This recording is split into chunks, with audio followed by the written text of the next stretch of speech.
आज का पहला पाठ प्रेरित चरित से लिया गया है।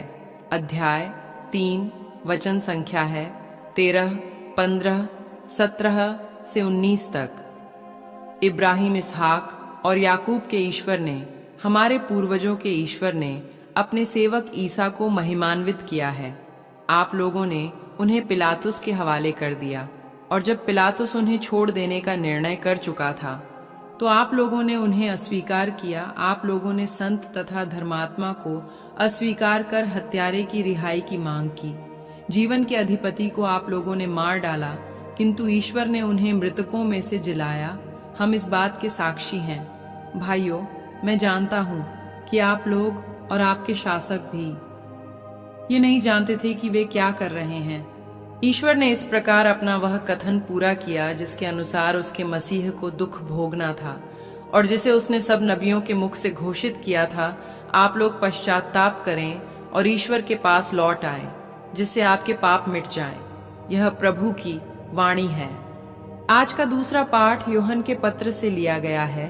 अध्याय 2, वचन संख्या है 1 से 5 तक। बच्चों, मैं तुम लोगों को यह इसलिए लिख रहा हूं कि तुम पाप न करो, किंतु यदि कोई पाप करता तो पिता के पास हमारे एक सहायक विद्यमान हैं, अर्थात धर्मात्मा ईसा मसीह। उन्होंने हमारे पापों के लिए प्रायश्चित किया है, और न केवल हमारे पापों के लिए बल्कि समस्त संसार के पापों के लिए भी। यदि हम उनकी आज्ञाओं का पालन करेंगे तो उससे हमें पता चलेगा कि हम उन्हें जानते हैं। जो कहता है कि मैं उन्हें जानता हूँ किंतु उनकी आज्ञाओं का पालन नहीं करता, वह झूठा है और उसमें सच्चाई नहीं है। परंतु जो उनकी आज्ञाओं का पालन करता है, उसमें ईश्वर का प्रेम परिपूर्णता तक पहुंचता है। यह प्रभु की वाणी है। आज का सुसमाचार लूकस के पत्र से लिया गया है। अध्याय 24, वचन संख्या है 35 से 48 तक। तब उन्होंने भी बताया कि रास्ते में क्या क्या हुआ, और उन्होंने ईसा को रोटी तोड़ते समय कैसे पहचान लिया। वे इन सब घटनाओं पर बातचीत कर ही रहे थे कि ईसा उनके बीच आकर खड़े हो गए। उन्होंने उनसे कहा, तुम्हें शांति मिले। परंतु वे विस्मित और भयभीत होकर यह समझ रहे थे कि वे कोई प्रेत देख रहे हैं। ईसा ने उनसे कहा, तुम लोग घबराते क्यों हो? तुम्हारे मन में संदेह क्यों होता है? मेरे हाथ और मेरे पैर देखो, मैं ही हूं। मुझे स्पर्श कर देख लो। प्रेत के मेरे जैसा हार्ड मांस नहीं होता। उन्होंने यह कहकर उनको अपने हाथ और पैर दिखाए। जब इस पर भी शिष्यों को आनंद के मारे विश्वास नहीं हो रहा था और वे आश्चर्यचकित बने हुए थे, तो ईसा ने कहा, क्या वहां तुम्हारे पास खाने को कुछ है? उन्होंने ईसा को भुनी मछली का एक टुकड़ा दिया। उन्होंने उसे लिया और उनके सामने खाया।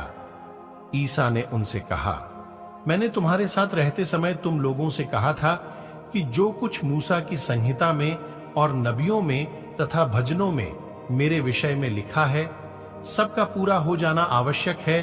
तब उन्होंने उनके मन का अंधकार दूर करते हुए उन्हें धर्म ग्रंथ का मर्म समझाया, और उनसे कहा, ऐसा ही लिखा है कि मसीह दुख भोगेंगे, तीसरे दिन मृतकों में से जी उठेंगे, और उनके नाम पर यरूशलेम से लेकर सभी राष्ट्रों को पाप क्षमा के लिए पश्चाताप का उपदेश दिया जाएगा।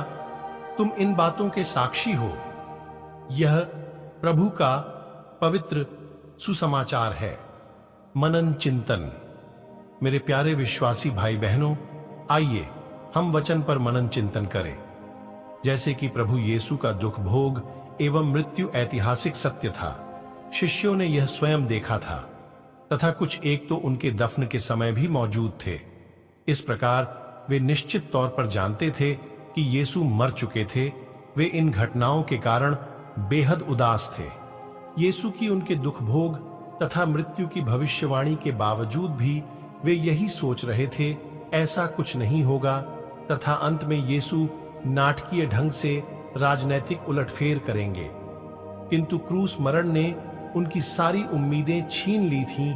ऐसी निराशाजनक अवस्था में पुनरुत्थान की खबर ने उन्हें संशय में डाल दिया था। ऐसी परिस्थिति में ईश्वर स्वयं उनके विश्वास को पुनः स्थापित करने की पहल करते हैं।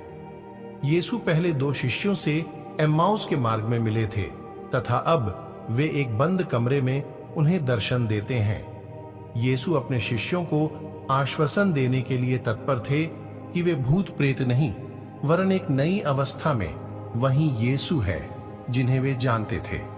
उनकी पहचान का सबसे मजबूत सबूत उनके घाव थे जो मसीह के चिन्ह थे तथा उनकी भविष्यवाणी के अनुरूप थे कि मसीह दुख भोगेंगे, तीसरे दिन मृतकों में से जी उठेंगे। यीशु मानवीय ढंग से उनके विश्वास को जीतना चाहते थे।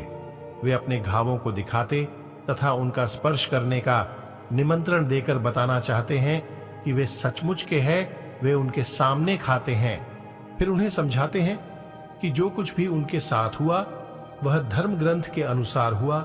संहिता, नबी तथा स्तोत्र, जो कि धर्म ग्रंथ के 3 भाग थे, उल्लेखित कर यीशु यही बताते हैं कि मसीह के बारे में भविष्यवाणी संपूर्ण धर्म ग्रंथ में की गई है। यीशु के दुख भोग, मृत्यु तथा पुनरुत्थान से ईश्वर से मानव जाति के मिलन का मिशन उत्प्रेरित होता है। जैसा कि प्रभु कहते हैं, तुम इन बातों के साक्षी हो। यह शिष्यों का मिशन है कि सारे संसार में ईश्वर के राज्य की स्थापना के लिए कार्यरत रहे। उन्हें यीशु के नाम पर यरूशलेम से लेकर सभी राष्ट्रों को पाप क्षमा के लिए पश्चाताप का उपदेश देना होगा। कलीसिया अपने स्वभाव से ही मिशनरी है। ईश्वर के अनुभव तथा वरदानों को सभी के साथ बांटा जाना चाहिए ताकि सभी मुक्ति प्राप्त कर सके। यह कारण था कि शिष्यों ने जहां दुनिया के सभी हिस्सों को यीशु की शिक्षा तथा उनके पुनरुत्थान की सच्चाई से भर दिया था। कुरिन्थियों के नाम अपने पहले पत्र में संत पौलुस, जिन्होंने स्वयं पुनरुत्थान की सच्चाई का अनुभव किया था, कहते हैं, धिक्कार मुझे यदि मैं सुसमाचार का प्रचार न करूं। हम भी ईश्वर का अनुभव करते तथा उनके उपहारों को ग्रहण करते हैं। ये हमारी स्वयं की महिमा तथा उपभोग के लिए नहीं बल्कि दूसरों के कल्याण के लिए दिए गए हैं। हमें दूसरों के साथ यीशु के पुनरुत्थान का सुसमाचार तथा ईश्वर के क्रियाशील सामर्थ्य को बांटना चाहिए। प्रेरितों के समान हम भी केवल वही बांट सकते हैं जो हमने अनुभव किया है, तथा प्रभु से विनती करें कि वे हमारे हृदयों को धर्म ग्रंथ को समझने के लिए खोले। केवल ईश्वर ही ऐसा कर सकते हैं। ईश्वर हमें उनकी राह देखते तथा उनके लिए पुनर्आगमन के लिए उलसित पाए। मेरे प्यारे विश्वासी भाई बहनों, आप सभी रोज वचन सुने और प्रभु की आगमन की प्रतीक्षा करते रहे। आप सभी अन्य लोगों को तक वचन को भेजे ताकि वे भी वचन सुन सके। आप सभी को परमेश्वर आशीष तथा शांति प्रदान करे। आमीन।